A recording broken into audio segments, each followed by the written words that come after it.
I had a college professor.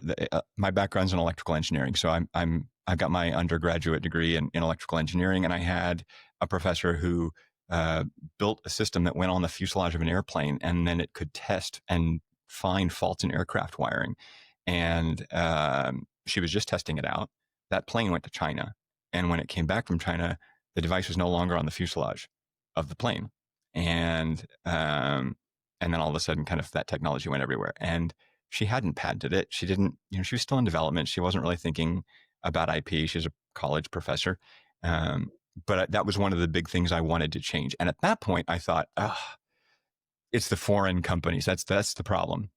That's not really the problem, but that was in my head. It was like, oh, I went to China, it came back without, they're stealing our technology. And so I decided I wanted to do ITC litigation. That's litigation at the International Trade Commission. And there we also do patent litigation, but there you can actually, if you win there, you can get an order to stop any infringing product at the border.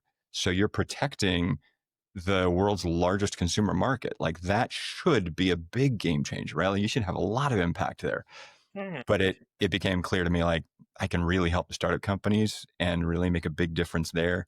And I found that same purpose in trying to help these startup companies that I thought that I was originally going for.